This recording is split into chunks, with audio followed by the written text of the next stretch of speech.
Hi అందరికీ నమస్కారం. ఈ రోజు నేను మీకు ఎక్స్ప్లెయిన్ చేయబోయే సినిమా పేరు బ్రేవ్మెంట్. ఇంకా డైరెక్ట్ గా కథలోకి వెళ్లే ముందు మీరు గనక మన ఛానల్ కి ఫస్ట్ టైం వస్తే దయచేసి సబ్స్క్రైబ్ చేసి బెల్ ఐకాన్ ప్రెస్ చేయండి. ఎందుకంటే మన ఛానల్లో వచ్చే ఇలాంటి అద్భుతమైన క్రైమ్ థ్రిల్లర్ సినిమాలు మీరు అస్సలు మిస్ అవ్వకూడదు కాబట్టి. ఇంకా డైరెక్ట్ గా కథలోకి వెళ్తే ఈ సినిమా ఓపెనింగ్ 1989 సంవత్సరంలో చూపిస్తారు. అది కూడా ఒక నల్లటి కారును చూపిస్తారు. అందులో మిల్లర్ అని ఒక సీరియల్ కిల్లర్ ఉంటారనమాట.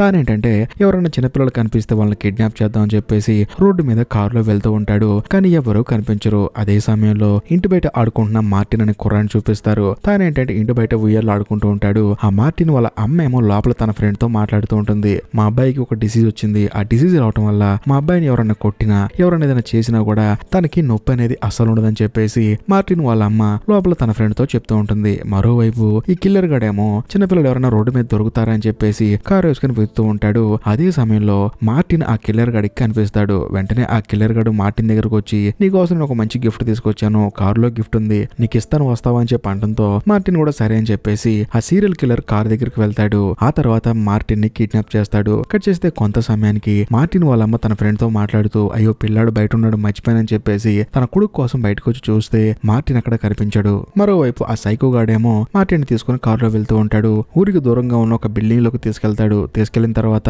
తనను ఒక చోట కూర్చోబెట్టి నువ్వు నన్నే చూడు, నేనేం చేస్తానో నువ్వు కూడా అదే చేయాలి ఫ్యూచర్ లో అని చెప్పేసి కత్తి తీసుకుని మార్టిన్ బొగ్గ మీద కోస్తాడు. అయినా సరే మార్టిన్ మాత్రం సైలెంట్ గా ఉంటాడు. ఎందుకంటే మార్టిన్ కి చలనం లేదు కదా. దాంతో ఆ కిల్లర్ గడే ఆశ్చర్యపోతాడు. ఆ తర్వాత తాను కిడ్నాప్ చేసి కట్టేసిన ఒక అమ్మాయి దగ్గరికి వెళ్తాడు. ఆ పిల్లాడి ముందే ఆ అమ్మాయిని అతి దారుణంగా చెంపవతలు పడేస్తాడు. అది చూసిన తర్వాత ఆ పిల్లాడు భయపడిపోతాడు. దాంతో తను అక్కడి నుంచి పారిపోదాం అని చెప్పేసి అక్కడి నుంచి బయటకు వచ్చి పరిగెడుతూ ఉంటాడు. ఒకవైపు వర్షం పడుతూ ఉంటుంది. ఇది చూసిన ఆ సీరియల్ కిల్లర్ గాడు వెంటనే మార్టిన్ దగ్గరికి పరిగెత్తుకుంటూ వచ్చి నా నుంచి తప్పించుకుని పారిపోతామని చెప్పి తీసుకెళ్లి మళ్ళీ అదే ఇంట్లో పడేస్తాడు. కట్ చేస్తే 5 సంవత్సరాల తర్వాత సినిమా ఓపెన్ అవుతుంది. ఇప్పుడు మన కథలో హీరోయిన్ చూపిస్తారు. హీరోయిన్ చదువుకోవడం కోసం అని చెప్పేసి వాళ్ళ మామయ్య వాళ్ళ ఊరు వస్తుంది అనమాట. బస్ స్టాండ్ కి హీరోయిన్ వాళ్ళ మామయ్య కూడా వస్తాడు. వచ్చిన తర్వాత తనని రిసీవ్ చేసుకుని డైరెక్ట్ గా ఇంటికి తీసుకెళ్తాడు. మరోవైపు రెస్టారెంట్ లో పనిచేసే ఒక అమ్మాయిని చూపిస్తారు.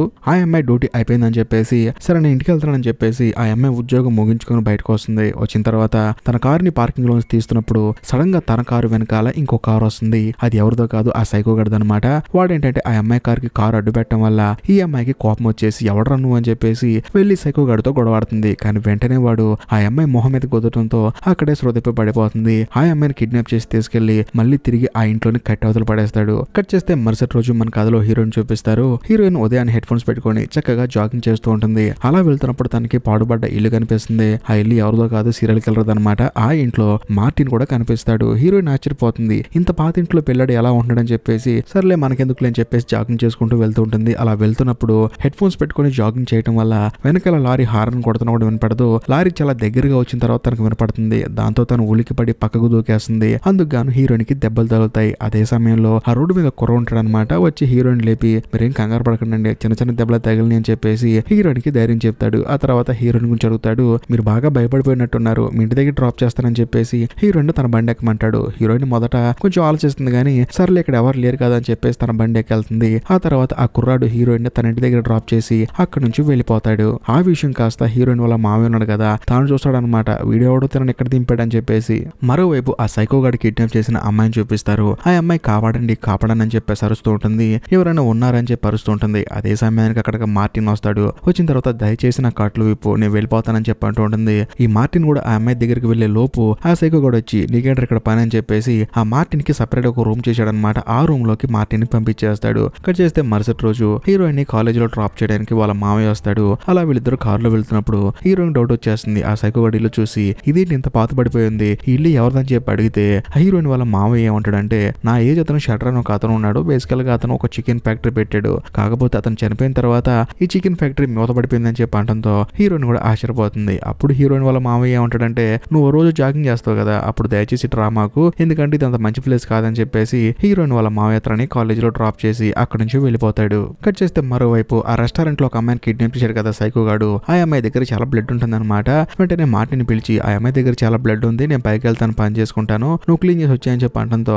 మార్టిన్ కూడా సరే అని చెప్పేసి క్లీన్ చేయడానికి వెళ్తాడు. కానీ ఆ అమ్మాయి ఏం చేస్తుందంటే మార్టిన్ ని బతలాడుతుంది. దయచేసి నన్ను వదిలిపెట్టు, నేను పారిపోతానని చెప్పి అంటుంది. మార్టిన్ కూడా సరే అని చెప్పేసి కట్లు విప్పుతాడు. దాంతో ఆ అమ్మాయి పారిపోతూ ఉంటుంది. బట్ ఈ పారిపోయే సౌండ్లు పైన ఆ కిల్లర్ గాడికి వినిపిస్తాయి. దాంతో మనోడు కిందకు వస్తాడు. ఆ అమ్మాయిని వదిలేసావా, ఆ అమ్మాయి పారిపోయిందని చెప్పేసి ఆ అమ్మాయిని వెతుకుతూ ఉంటాడు. కానీ ఆ అమ్మాయికి ఏంటంటే ఆ రూమ్ లోంచి బయటికి ఎలా పారిపోలో తెలియక అక్కడే ఆగిపోతుంది. దాంతో ఈ కిల్లర్ గాడు ఏంటంటే ఆ అమ్మాయిని వెతుక్కుంటూ వస్తాడు. కానీ ఆ అమ్మాయి ఒక చోట దాక్కుంటుంది. వెంటనే ఒక కుక్క లాంటిది తీసుకొని ఆ అమ్మాయి దగ్గరకు వచ్చి ఆ అమ్మాయి కాలుకి గుచ్చేస్తాడు. దాంతో ఆ అమ్మాయి ఎంతగానో బాధపడుతుంది. నిన్ను మెల్లమెల్లగా చంపుదాం అనుకుంటే నువ్వు మాత్రం చచ్చిపోవాలని ఆత్రపడుతున్నావు అని చెప్పేసి ఆ కుక్కని పైన తగిలిచ్చి మంటల్లోకి నెట్టేస్తాడు. దాంతో ఆ అమ్మాయి మంటల్లో కాడిపోయి అక్కడే చనిపోతుంది.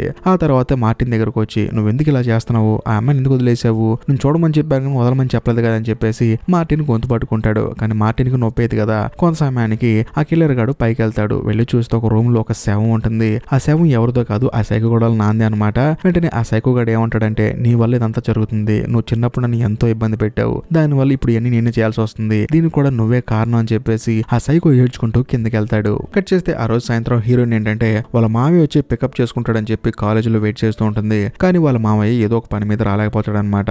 దాంతో హీరోయిన్ నడుచుకుంటూ ఇంటికి వెళ్తుంది. అలా వెళ్లే దారిలో హీరోయిన్ ఒక అతను హెల్ప్ చేశాడు కదా, అతని ఇల్లు కనిపిస్తుంది. తన దగ్గరికి వచ్చి మాట్లాడుతూ ఉంటుంది. ఓ ఇదేనా మీ ఇల్లు, నాకు హెల్ప్ చేసేందుకు థ్యాంక్స్ అని చెప్పి అనడంతో ఆ అబ్బాయి కూడా హీరోయిన్ తో మాట్లాడుతూ ఉంటాడు. సడన్ గా లోపల ఏదో సౌండ్ వస్తుంది. ఏంటని చూస్తే ఆ అబ్బాయి వాళ్ళ నాన్న కింద పడిపోయి ఉంటాడు. ఏంటి ఏమైంది మీ నాన్నకి అని చెప్పి అడిగితే మా నాన్నగారికి ఒక కార్ యాక్సిడెంట్ అయింది, దానివల్ల ఇలా అయిందని చెప్పి అనడంతో హీరోయిన్ కూడా సరే సారీ అని చెప్పేసి తాను అక్కడి నుంచి నడుచుకుంటూ ఇంటికి వెళ్తూ ఉంటుంది. అలా వెళ్లేటప్పుడు తనకి ఏంటంటే ఆ పాడుబండి ఇల్లు కనిపిస్తుంది. ఆ సైకో గాడి ఇల్లు అనమాట. హీరోయిన్ డౌట్ గా చూసుకుంటూ వెళ్తూ ఉంటుంది. అదే సమయంలో ఆ సైకో గాడు బయటకు వచ్చి చూస్తూ ఉంటాడు. వాడిని చూసిన తర్వాత హీరోయిన్ కొంచెం భయం అనిపించి మామయ్య చెప్పాడు కదా ఇక్కడ ఆగొద్దని చెప్పేసి డైరెక్ట్ గా అక్కడ నుంచి ఇంటికి వచ్చేస్తుంది. కట్ చేస్తే మరుసటి రోజు హీరోయిన్ యాజ్ డేస్ గా కాలేజ్కి వెళ్తుంది. వెళ్ళిన తర్వాత సాయంత్రం ఇంటికి వస్తుంది. ఆ తర్వాత హీరోయిన్ కి ఇంట్లో బోర్ కొట్టి సరదాగా ఈవినింగ్ జాగింగ్ వెళ్తుంది. అలా వెళ్తున్నప్పుడు సడన్ గా తన వెనకాల ఏదో కార్ వస్తుంది. ఆ కార్ ఎవరిదో కాదు, హీరోయిన్ కి హెల్ప్ చేసిన అతను అనమాట. వెంటనే హీరోయిన్ కూడా ఏంటి వెళ్తారని చెప్పి అడిగితే ఏమీ లేదు సరదాగా అని చెప్పి అనడంతో సరే నేను కూడా వస్తానని చెప్పి అంటుంది హీరోయిన్. వెంటనే అతను కూడా హీరోయిన్ ని కార్ ఎక్కించుకుంటాడు. వీళ్ళిద్దరు కలిసి ఒక రెస్టారెంట్ కి వెళ్తారు. చక్కగా భోజనం చేస్తారు. ఆ తర్వాత మళ్ళీ తిరిగి రిటర్న్ వచ్చేటప్పుడు వీళ్ళిద్దరు కారు ఒక చోట పార్క్ చేస్తారు. హీరోయిన్ అతను మాట్లాడుకుంటూ ఉంటారు. బేసికల్ గా హీరోయిన్ కి తను బాగా నచ్చేస్తాడు. ఎందుకంటే తన తండ్రికి బాగోపోయినా సరే కష్టపడి పనిచేసి ఆ తర్వాత చదువుకుంటూ వాళ్ళ నాన్నగారిని బాగా చూసుకుంటున్నాడని చెప్పేసి హీరోయిన్ కి అతని మీద ఒక ఇంప్రెషన్ ఏర్పడుతుంది. అదే సమయంలో వీళ్ళిద్దరు కారులో మాట్లాడుకుంటున్నప్పుడు సడన్ గా వీళ్ళ కారు వెనకాల ఇంకో కారు ఆగుతుంది. మరోవైపు మన కథలో హీరోయిన్ ఏంటంటే ఆ అబ్బాయికి ముద్దు పెడదాం అని చెప్పి దగ్గరికి వెళ్తుంది. సడన్ గా ఆ కారులో దిగిన అతను వీళ్ళ కార్ దగ్గరకు వస్తాడు. అతను ఎవరో కాదు, హీరోయిన్ వాళ్ళ మావయ్య అనమాట. వెంటనే హీరోయిన్ తిట్టి రా నువ్వు బయటకి అని చెప్పేసి జాగింగ్ కని వచ్చి ఎంతసేపు అవుతుందని చెప్పేసి తనని కార్ ఎక్కించుకొని ఇంటికి తీసుకెళ్తూ ఉంటాడు. అలా వెళ్ళేటప్పుడు చెప్తాడు మీ అమ్మా నాన్న నేను ఇక్కడ పంపించింది చదువుకోమని, అంతే తప్ప నీ బాయ్ ఫ్రెండ్ వేసుకొని తిరగమని కాదు, దయచేసి నువ్వు కొంచెం కంట్రోల్లో ఉండు, వాడు మన ఇంటి దాకా వస్తున్నాడని చెప్పి అనడంతో హీరోయిన్ కూడా సైలెంట్ గా ఉంటుంది. కట్ చేస్తే మరోవైపు ఆ సైకో గని చూపిస్తారు. వాడేమో ఇంకొక అమ్మాయిని కిడ్నాప్ చేసి తీసుకొచ్చి చేతులు కట్టేసి పైనుంచి వేలాడదీస్తూ ఉంటాడు. ఆ తర్వాత మార్టిన్ తీసుకొచ్చి ఇప్పటికైనా నేర్చుకో, ఒక మనిషిని ఎలా చంపాలో చూడని చెప్పేసి ఆ అమ్మాయి కాళ్ళు పట్టుకో అంటాడు. ఆ తర్వాత ఆ సైకో గాడేమో కత్తి పట్టుకుని ఆ అమ్మాయిని పొడి చేస్తూ ఉంటాడు. ఆ మార్టిన్ ఏమో కాళ్ళు పట్టుకొని చూస్తూ ఉంటాడు. సో దగ్గరుండి ఈ సైకో గాడు మార్టిన్ ని ఇంకో సైకోలా తయారు చేస్తున్నాడు అనమాట. ఈ విషయం మాత్రం క్లియర్ కట్ గా అర్థమవుతుంది. మరోవైపు మన కథలో హీరోయిన్ ని వాళ్ళ మామయ్య వాళ్ళ భార్య తిడుతూ ఉంటుంది అనమాట. నువ్వు అసలు అక్కడికి ఎందుకు వచ్చావు, ఏం చేస్తున్నావు, మీ అమ్మ నేను చదువుకోమన్నారు కదా, నువ్వేంటి బాయ్ ఫ్రెండ్ వేసుకొని తిరుగుతున్నావు అని చెప్పేసి వాళ్ళ మామయ్య వాళ్ళ భార్య కూడా క్లాస్ బిగుతూ ఉంటుంది. దాంతో హీరోయిన్ కి ఏం చేయాలో తెలియక సరే నేను సరదాగా జాగింగ్కి వెళ్ళి వస్తానని చెప్పేసి హీరోయిన్ బయటకు వస్తుంది. అలా వచ్చిన తర్వాత సరదాగా జాగింగ్ చేస్తున్నప్పుడు ఆ పాడుబండి ఇటువైపు వస్తుంది. వచ్చి చూస్తే అక్కడ మార్టిన్ ఉంటాడు. మార్టిన్ చూసిన తర్వాత ఎవరు బాబు నువ్వు అని చెప్పేసి మార్టిన్ దగ్గరికి వెళ్తూ ఉంటుంది. కరెక్ట్ గా అదే సమయంలో అటు నుంచి సైకో గడు కార్ వేసుకుంటూ వస్తూ ఉంటాడు. దాంతో హీరోయిన్ పక్కకి వెళ్ళి దాక్కుంటుంది. ఆ సైకో గడు అక్కడ నుంచి వెళ్ళిపోయిన తర్వాత హీరోయిన్ లోపలికి వెళ్తుంది. వెళ్ళి చూస్తే అంతా చీకటిగా ఉంటుంది. అక్కడక్కడ లైట్లు ఉంటాయి. అలా కొంచెం ముందుకెళ్ళి చూస్తే అక్కడ ఒక బుక్ కనిపిస్తుంది అనమాట. ఆ బుక్ లో ఈ సైకో గాడు ఎవరెవరినైతే కిడ్నాప్ చేశాడో వాళ్ళందరూ ఫొటోస్ ఉంటాయి. ఇంకా ముఖ్యంగా ఫస్ట్ పేజీలో మార్టిన్ అనే పిల్లాడి ఫోటో ఉంటుంది. 5 సంవత్సరాల క్రితం పేపర్ కటింగ్ అనమాట. ఈ పిల్లాడికి నోట్లోంచి మాటలు రావని చెప్పేసి మిస్సింగ్ అని చెప్పేసి 5 సంవత్సరాల క్రితం పేపర్ కటింగ్ ఉంటుంది. దాంతో హీరోయిన్ కి అర్థమైపోతుంది ఈ మార్టిన్ అనేవాడికి మాటలు రావని చెప్పేసి. వెంటనే హీరోయిన్ ఏమంటుందంటే అరే మార్టిన్ ఎక్కడున్నావు, నీకు నోట్లోంచి మాటలు రావు కదా, కనీసం సౌండ్ అనేది చేయని ఎక్కడికి వస్తానని చెప్పేసి హీరోయిన్ వెతుకుతూ ఉంటుంది. అదే సమయంలో బయటికి వెళ్ళిన సైకో గాడు ఏంటంటే వెంటనే లోపలికి వస్తాడు. వచ్చిన తర్వాత హీరోయిన్ పట్టుకొని కాళ్ళు చేతులు కట్టవతల పడేస్తాడు. మార్టిన్ కి సూపర్ అని చెప్పేసి అంటాడు. బేసికల్ గా ఆ మార్టిన్ అనే కుర్రాన్ని అడ్డు పెట్టుకొని ఈ సైకో గాడు హీరోయిన్ ని కిడ్నాప్ చేశాడు. మరోవైపు మన కథలో హీరోయిన్ వాళ్ళ మామయ్య ఏంటంటే ఏంటి అమ్మాయి బయటకు వెళ్ళి చాలాసేపు అవుతుంది ఇంకా రావట్లేదని చెప్పి అంటంతో తన భార్య ఏమంటుందంటే ఎక్కడికి వెళ్ళి ఉంటుంది, తన బాయ్ ఫ్రెండ్ దగ్గరికి వెళ్ళి ఉంటుంది, మళ్ళీ సాయంత్రం తిరిగి వస్తుంది రేపు పడుకో, ఒకవేళ సాయంత్రం రాకపోతే రేపు పొద్దున్నే వస్తుంది, నువ్వేం కంగారు పడకని చెప్పేసి ఆ రోజు నైట్ పడుకుంటారు. కట్ చేస్తే మరుసటి రోజు ఉదయాన్నే కూడా రాదనమాట. కరెక్ట్ గా అదే సమయానికి హీరోయిన్ బాయ్ ఫ్రెండ్ వచ్చేసి హీరోయిన్ ఎక్కడ అడుగుతాడు. వెంటనే హీరోయిన్ వాళ్ళ మామయ్య కోపం వచ్చేసి ఈ రాత్రి నీ దగ్గర రాలేదా, తను ఎక్కడికి వెళ్ళిందని చెప్పేసి కోపంతో తానేంటంటే తన కారు వేసుకొని బయలుదేరి వెతుకుతూ ఉంటాడు. అలా వెతికే ప్రాసెస్ లో హీరోయిన్ వాళ్ళ మామయ్యకు ఒక విషయం స్ట్రైక్ అవుతుంది.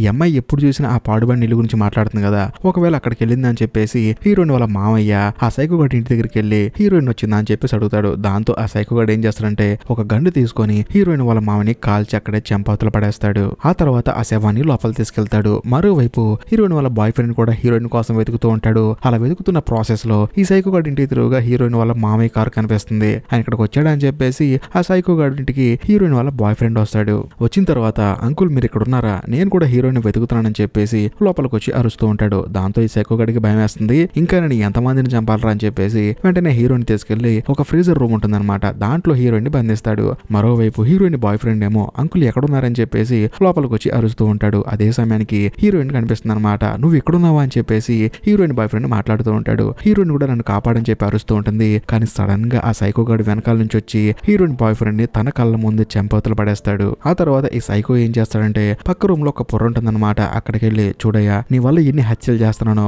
నువ్వు నన్ను పక్కన పెట్టుకొని చాలా హత్యలు చేసావు, ఆ తర్వాత నువ్వు చనిపోయి నీ ఆత్మ వచ్చి నా చేత చాలా హత్యలు చేపిస్తుంది, వీటన్నిటికీ నువ్వే కారణం, అనవసరంగా కుటుంబాన్ని చంపేశాను, ఇప్పుడు కుటుంబం చనిపోయిందంటే ఖచ్చితంగా పోలీసులు వెతుక్కుంటూ వస్తారు, వీళ్ళు చనిపోయింది ఇంట్లో యాక్సిడెంట్ అయి చనిపోయినట్టు క్రియేట్ చేయాలి, కాబట్టి నీ వల్ల ఇన్ని హత్యలు చేస్తానని చెప్పేసి ఈ సైకో కూడా ఏం చేస్తారంటే హీరోయిన్ వల్ల మామ ఇంటికి బయలుదేరతాడు. అలా బయలుదేరేటప్పుడు మార్టిన్ దగ్గరకు వచ్చి నేను ఒక అర్జెంట్ పని మీద బయటికి వెళ్తున్నాను, లోపల అమ్మాయి జాగ్రత్తగా చూసుకో, వచ్చేంత వరకు ఇక్కడ నుంచి కదలమాకని చెప్పేసి మార్టిన్ చేయి టేబుల్ మీద పెట్టి ఆ టేబుల్ కి చేయికి కత్తి గుచ్చి వదలపడేస్తాడు. కాకపోతే మార్టిన్ కి చల్లం ఉండదు కదా, అలా చూస్తూ ఉంటాడు. ఆ తర్వాత ఆ కిల్లర్ గడు ఏం చేస్తాడంటే హీరోయిన్ వాళ్ళ మామయ్య శవాన్ని కారులో వేసుకొని డైరెక్ట్ గా వాళ్ళ ఇంటికే బయలుదేరతాడు. మరోవైపు హీరోయిన్ వాళ్ళ మామయ్య భార్య ఏమో ఏంటి అని ఇంకా బయటికి వెళ్ళేంతవరకు రాలేదని చెప్పేసి ఆలోచిస్తూ ఉంటుంది. ఈ గ్యాప్ లో ఈ సైకో గాడు లోపలికి వచ్చేసి హీరోయిన్ వాళ్ళ మామయ్య భార్యని అక్కడే చెంపవతలు పడేస్తాడు. కాకపోతే తన కూతురు పైకి పారిపోతుంది అనమాట. వెంటనే హీరోయిన్ వాళ్ళ మామయ్య శవాన్ని తన భార్య శవం పక్కన పడుకోబెట్టి ఆ అమ్మాయిని చంపేద్దాం అని చెప్పేసి పైకి పరిగెడతాడు. మరోవైపు మన కథలో హీరోయిన్ ఒక రూమ్ లో ఉంది కదా, పక్కనే ఒక సొవ్వు ఉంటుంది అనమాట. ఆ సొవ్వుతో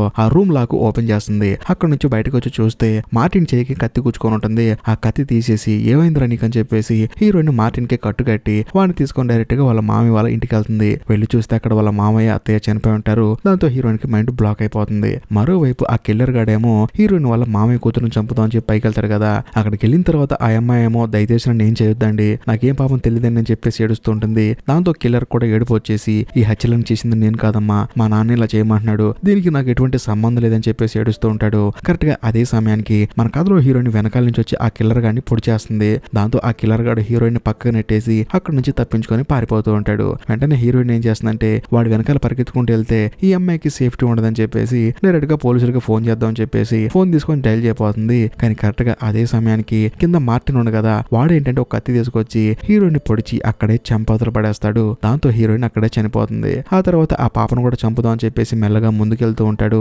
కాకపోతే కింద ఒక చిన్న ఫైర్ యాక్సిడెంట్ వల్ల ఇల్లు మొత్తం మంటలు అంటుకుంటాయి. మరోవైపు ఆ సైకో గాడేమో పరిగెత్తుకుంటూ తన ఇంటికి వస్తాడు. వచ్చిన తర్వాత వాళ్ళ నాన్న సేవ ఉంటుంది కదా అక్కడికి వచ్చి చూడు నీ వల్ల ఇదంతా జరిగింది, నువ్వు నాకు కనిపించడం వల్ల ఇదంతా జరుగుతుంది, ఒక కుటుంబాన్ని నాశనం చేశాను, నేను హంతకుడిని కాదని చెప్పేసి వాళ్ళ నాన్న సేవన్ దగ్గర ఏడుస్తూ ఉంటాడు. అదే సమయానికి వెనకాల మార్టిన్ వచ్చేసి ఒక గొడ్డలు తీసుకొని ఆ సైకో గాడిని అక్కడే చంపాతలు పడేస్తాడు. మరోవైపు హీరోయిన్ వాళ్ళ మావయ్య ఇంటి దగ్గరికి పోలీసులు వస్తారు. వచ్చిన తర్వాత లోపల 4 శవాలున్నాయని తెలుసుకొని ఫైర్ యాక్సిడెంట్ వల్ల ఆ 4 చనిపోయారని చెప్పి వాళ్ళు అనుకుని రిపోర్ట్ రాసుకొని అక్కడ నుంచి వెళ్ళిపోతారు. బేసికల్ గా సైకో గాడు అందరిని చంపడానికి సంగతి వాళ్ళకి తెలియదు. వాళ్ళేమో ఫైర్ యాక్సిడెంట్ లో అందరూ చనిపోయారని చెప్పేసి రిపోర్ట్ రాసుకొని అక్కడ నుంచి వెళ్ళిపోతారు. కట్ చేస్తే 5 సంవత్సరాల తర్వాత సినిమా ఓపెన్ అవుతుంది. ఆ పాడుబడిన ఇంటి వైపు ఎవరో ఒక అమ్మాయి పరిగెత్తుకుంటూ వచ్చి సార్ ఎవరో ఒక అతను నన్ను వెంటాడుతున్నాడు సార్, దయచేసి నన్ను కాపాడండి సార్ అని చెప్పి అనడంతో ఆ ఇంట్లో కూర్చొని ఒక వ్యక్తి వెనక్కి తిరిగి చూస్తాడు. అతను ఎవరో కాదు మార్టిన్ అనమాట. మార్టిన్ ఒక పూర్తి స్థాయి సీరియల్ కిల్లర్ గా మారిపోయాడు. ఆ అమ్మాయి వైపు చూసి నవ్వుతాడు. ఇంతటితో సినిమా అయిపోతుంది. ఇంకొకసారి మీకు క్లియర్ కట్ గా చెప్తాను. బేసికల్ గా ఈ సీరియల్ కిల్లర్ ఉంది కదా, వాళ్ళ నాన్న ఒక పెద్ద సీరియల్ కిల్లర్ అనమాట. తను ఎవరిని చంపినా సరే తన కొడుకును పక్కన పెట్టుకొని అందరినీ చంపుతూ ఉండేవాడు. దాని ద్వారాగా ఈ కిల్లర్ గాడికి అలవాటు అయిపోయింది. ఈ కిల్లర్ గాడు ఏంటంటే తాను కూడా హత్యలు చేసేటప్పుడు ఎవడో ఒకటి తన పక్కన ఉండాలని చెప్పేసి తానేంటంటే మార్టిన్ తీసుకొచ్చుకున్నాడు. బేసికల్ గా మార్టిన్ చంపుదాం తీసుకొచ్చుకున్నాడు. కాకపోతే మార్టిన్ కి ఎంత గాయం చేసినా సరే నొప్పి రాదు కదా, వీడైతే సీరియల్ కిల్లర్ గా సరిపోతాడని చెప్పేసి ఆ సీరియల్ కిల్లర్ గాడు మార్టిన్ ని పక్కన పెట్టుకొని అన్ని హత్యలు చేస్తూ ఉన్నాడు. చివరికి మార్టిన్ కూడా ఒక సీరియల్ కిల్లర్ లా మారిపోయాడు. ఇది జరిగింది కదా. ఈ వీడియో కనుక మీకు నచ్చినట్లయితే ఖచ్చితంగా లైక్ చేయండి, షేర్ చేయండి, కామెంట్ చేయండి. ఇంకా ముఖ్యంగా ఇప్పటికీ మీరు మన ఛానల్ సబ్స్క్రైబ్ చేసుకోకపోతే దయచేసి సబ్స్క్రైబ్ చేసి బెల్ ఐకాన్ ప్రెస్ చేయండి. బాయ్.